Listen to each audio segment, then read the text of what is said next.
A group of tomb raiders were cutting down rosewood trees worth hundreds of millions. A lookout stationed at the mountaintop spotted approaching police cars and immediately blew his whistle. Deep in the mountains, the tomb raiders heard the signal and hurriedly abandoned their valuable rosewood, fleeing the scene. But one of the raiders, named Pushpa, called them back. He said, "It's such a waste to just leave behind the rosewood we've worked so hard to cut. I have a way to distract the police and keep them from finding it." Pushpa had been an illegitimate child since birth. His father, a wealthy landlord, had him after a night of drinking, and both he and his mother were constantly ridiculed by his half-brothers. When his father died, neither he nor his mother was even allowed to attend the funeral. Soon, the police arrived in the mountains. Leading them was a sheriff known for cracking down on tomb raiders who illegally took state-owned rosewood. He despised the raiders, and his fierce methods had made many of them tremble in fear. When the sheriff confronted this group of tomb raiders, he found no trace of the rosewood, only a bunch of grown men casually chatting. They claimed they were there to tend sheep. Nearby, Pushpa was sharpening his axe. When the police asked what he was doing, Pushpa replied, "They're here to tend sheep, but I'm here to hunt tigers." Pushpa's words drew laughter from the raiders. Hearing his mocking tone, the sheriff flew into a rage and immediately pulled out his gun, aiming it at Pushpa's head. This provoked the raiders. They grabbed their axes and stood behind Pushpa, ready to attack if the sheriff made a move. Any aggressive action from the police could have turned deadly.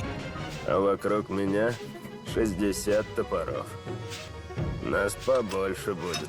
Seeing they were outnumbered, the sheriff's subordinates urged him to reconsider. Though furious, he had no choice but to restrain himself. What the police didn't know was that dozens of rosewood logs were suspended high above them. Once the sheriff and his team left, Pushpa swung his axe, and the millennia-old rosewood worth hundreds of millions came crashing down. Thanks to his cleverness, Pushpa transformed from an ordinary, obscure tomb raider into a powerful figure destined to rise as a legendary underworld hero. The raiders then carried the rosewood down the mountain, weighed it, and loaded it onto trucks. As ordinary laborers, they usually earned only a few $1,000s, a pittance compared to the buyers and sellers of rosewood. But because Pushpa had saved this batch, the smugglers rewarded him with an extra $1,000. Just then, the sheriff returned with reinforcements, dozens of officers in tow. He shouted for the tomb raiders and smugglers to surrender immediately or face being shot on the spot. He hated tomb raiders with a burning passion, and anyone present knew he was capable of following through. No one dared to move, but Pushpa was both clever and fearless. He kicked a stone and hurled it at the sheriff, nearly hitting him in the head.